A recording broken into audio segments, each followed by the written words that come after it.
ไหมไฟไหม้ห้างหมดแล้วจะดาวยังโง่ห้างมึงใหญ่เลยพี่น้อยเลี้ยลงมาตัวลุ้มคือว่าห้างอยู่ได้นี่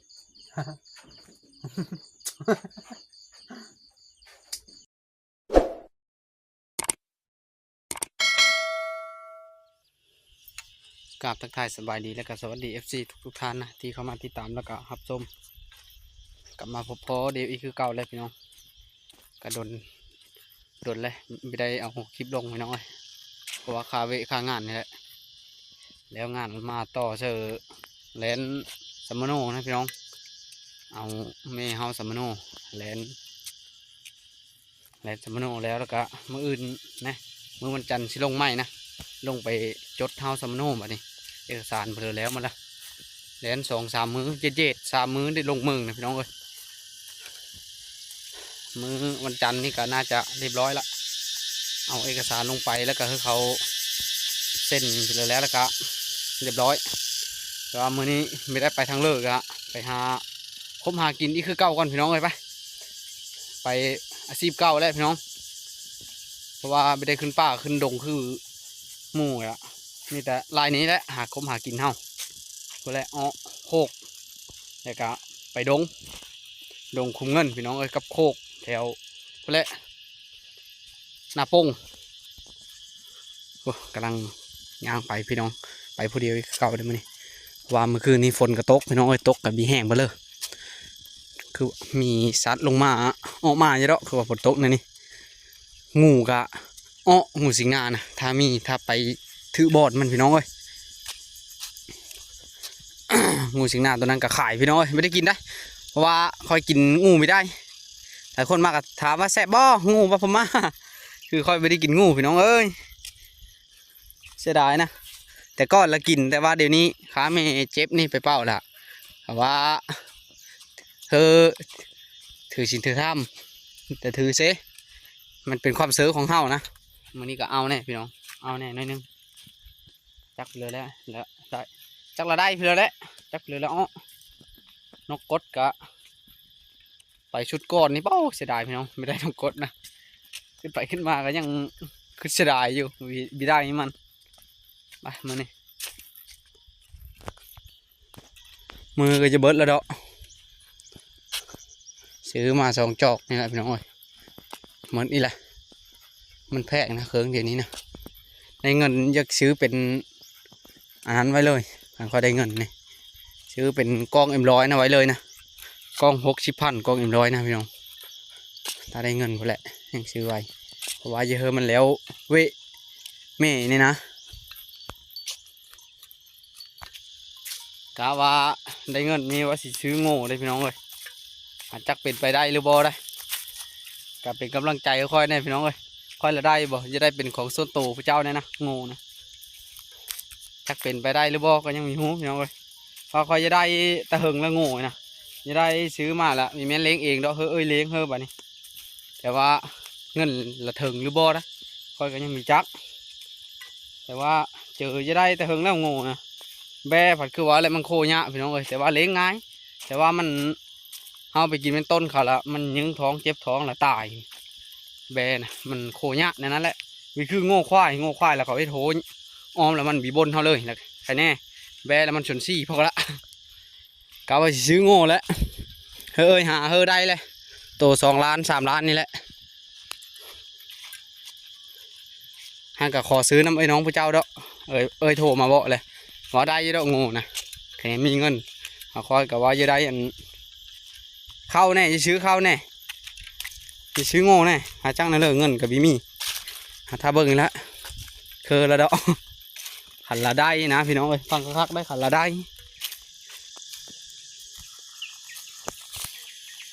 เบิ้งแถวนี้ก่อนพี่น้องเบิ้งบอลนี้มันละมีวะตอนหน้าค่อยนี่ก็มีพายได้หันนกจักลงหรือเปล่าได้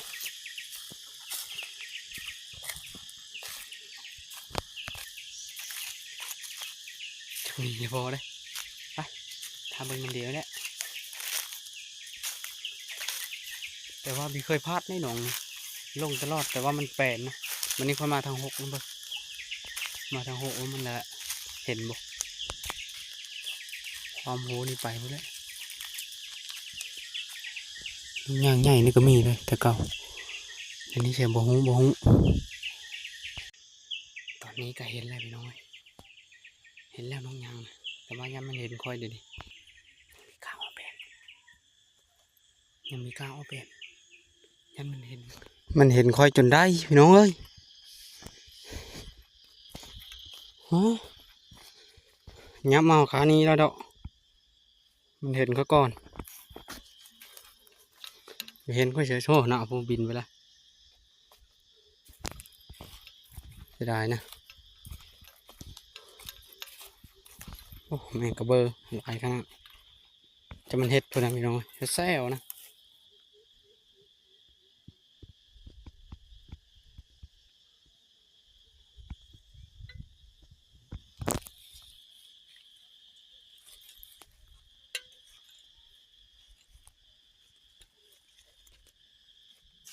โอ้แถวนี้ไฟไหม้พี่น้องจักไหม้มาแต่เฉลยนะ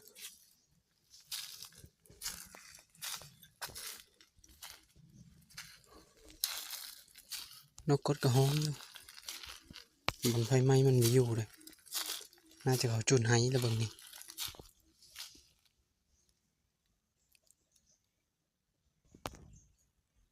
กระไนพี่น้องกระไน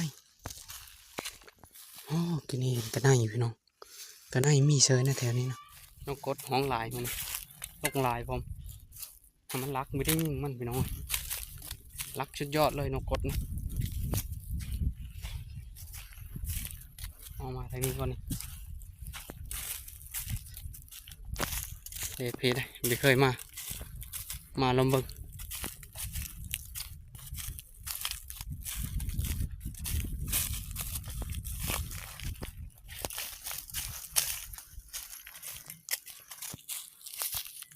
เล็บตามกลางหน้านี่ก็ว่าวิได้บางทีเห็นงูอีพี่น้องเห็นงูอีกอะหวานเจี๊ยบอีเลย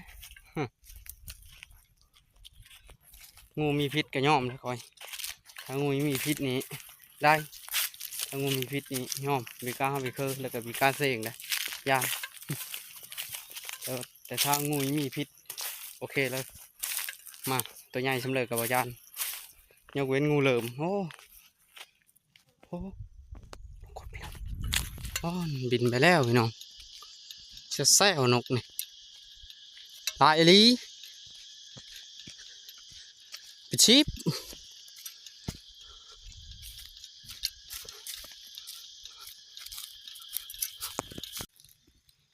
มาเอามาโมก่อนพี่น้องไอ้เมื่อนะ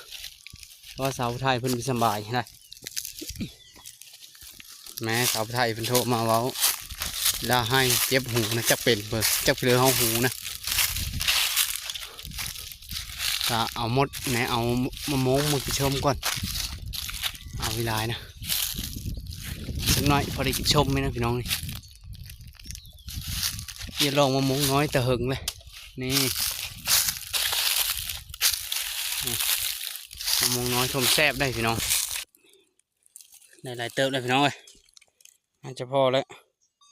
มะม่วงกระสอพี่น้องก็บานนี้ไปจวด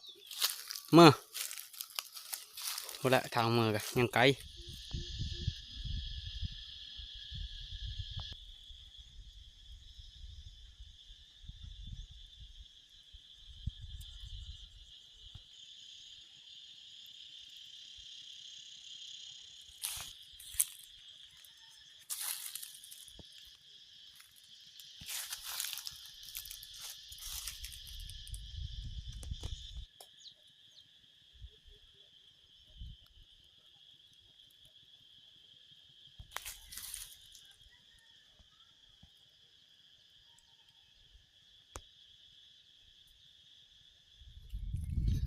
ตัวนี้ก็เลาะมาเคยจะฮอดบ้านเลยพี่น้อง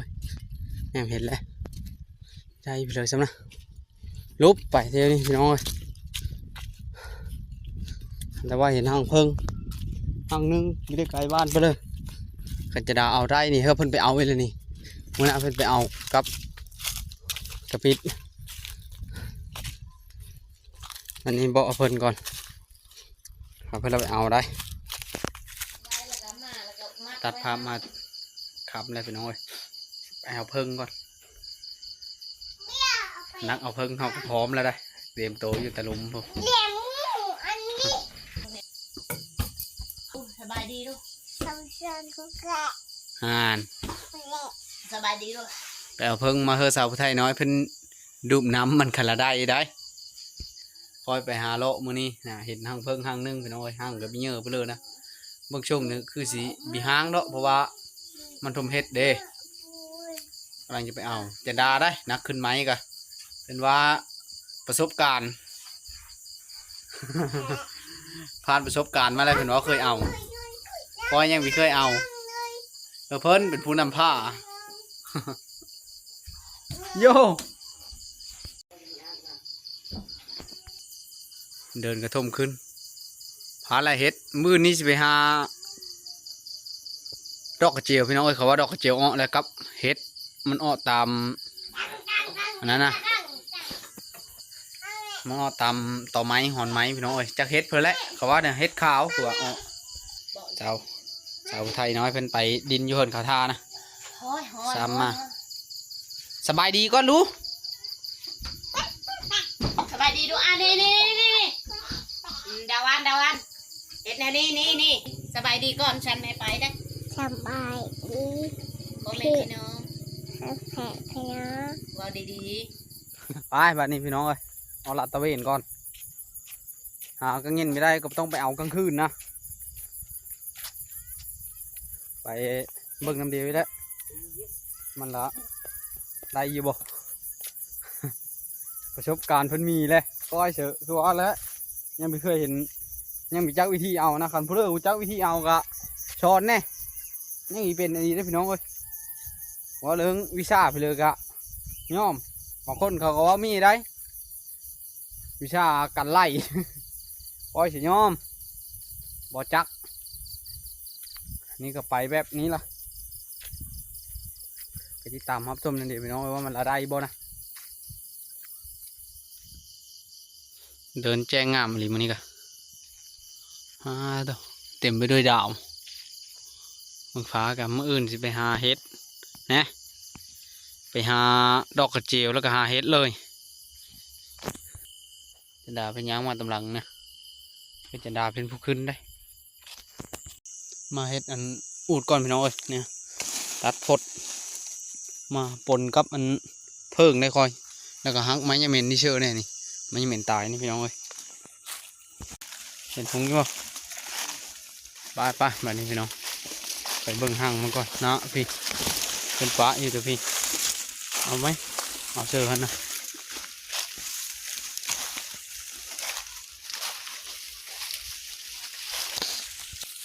มาฮอดเลยพี่น้องนะผมห้องเพิ่งกันนะ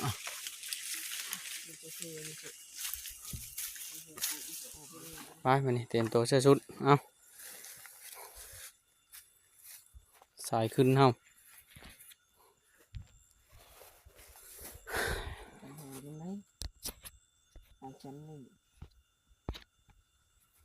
กบโลแข็งนะขานะจันดาเป็นก็ขึ้นเลยพี่น้องเอ้ยเป็นว่าแม่มันตื่นละเป็นปิดโคมมือตื้ออยู่คอยกับปิกาไตเอาขึ้นโลด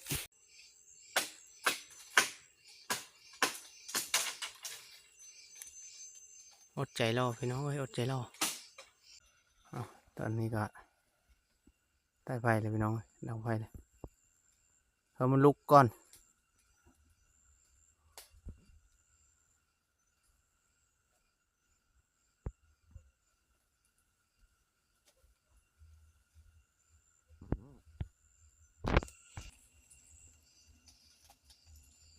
ควันแล้วบ่วันนี้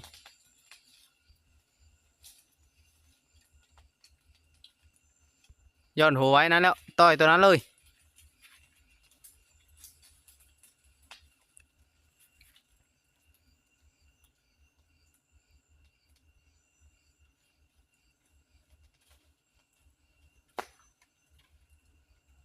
มันติดก่อนนะเฉยมันเป็นไม้เด้เห็นบ่หักมันนะโหน้ำมันมีบ่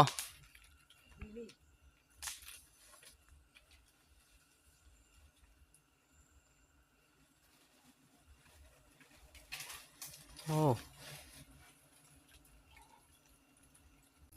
ค่อยเป็นผู้เซ่ทั้งหลุมพี่น้องเอ้ยนะอ่อนแสงไฟแดงๆละ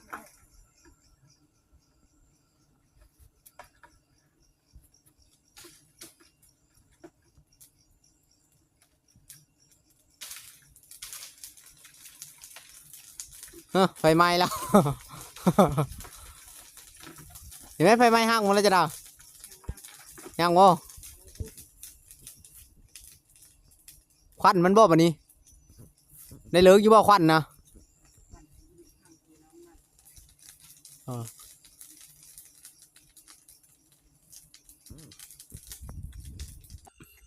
เอามาแล้วเลยพี่น้องเอ้ยหัวน้ำมันก็อยู่รุมอะไม่ใช่มัดซ้ำได้หัวน้ำกันได้น้อยนึงจะได้ไปให้รูดมือนะป้าแล้วรูดมือเพิ่นฟาดค้างไปก็ซะเอาเนี้ยดอกแม้มันวาวีฟาดจะทั้งเอาหั่งหัวน้ำมันนั่นฟาดตีนคอยจะด่าเพิ่นสามแมวมือใหญ่ได้นิ้วมือใหญ่เลยเฮ็ดดีกว่านักแข่งมันพร้อมชงบางๆนี่พี่น้องก็ยังมีชงได้ชงนาจะโอเคแล้วนี่ขนาดคอยผู้อยู่ลุมยังเจ็บพี่น้องทั้งเอาหั่งมานะหัวน้ำมันฆ่าละทั้งที่นี่ฟาดจะตีรถโถไปมาเบิ่งละมันอะไรจำเลยน้ำมันนะยันแบบเก่าคนผู้เก่าเอาแบบเก่าอะไรได้น้ำน้อยได้กองนึงน้ำกันอันนี้จักได้จะกองแล้วหลงได้ป้ากระซะนะป้าตัวพี่น้องเสียดายขนาดรถมีแต่น้ำเพิ่งทั้งหมดใหญ่ๆอยู่ป้าแล้วไปลูดมือโอ้โหก็ลื้นไม่ได้พี่น้องเอ้ยแต่จริงก็เอาหั่งมันมืออันนั้นกับแซบได้เป็นว่าเป็นเห็นสองชามหั่งสี่หั่งมาอยู่น้ำเดียวเป็นพี่กาไปเอาย่ามันลุ่มเห็นว่าถ้ามีชุดดีๆโอ้ยไปเอาแล้วนี่แยกก่อนพี่น้องมาดิ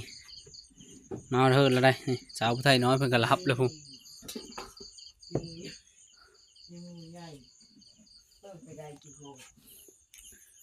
คอยผู้อยู่ทางลุ่มกะได้โปรตีนใหญ่โหลดพี่เอาทั้งเอาหั่งมันนี่หั่งมันใหญ่เลยพี่น้อยเลี้ยลงมาตัวลุ่มคือว่าหั่งช่ำนี้ละแล้วมันหั่งใหญ่เติบมะอยู่ได้พี่น้องเอ้ยนี่หั่งมันก็แซ่บเท่าไรนี่หัวดำมันได้แต่ช่ำนี้เฮ้ยหัวน้ำมันนะหั่งก็เหมาได้นะ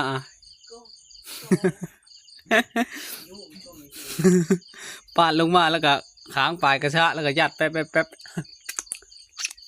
ซ้ำขอเทน้ำมันทิมโหลด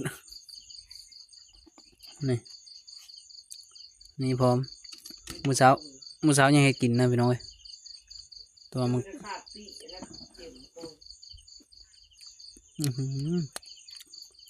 นี่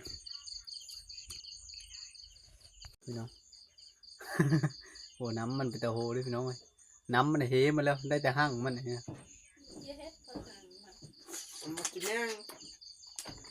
เอามาจูบน้ำยังติดอยู่ได้นี่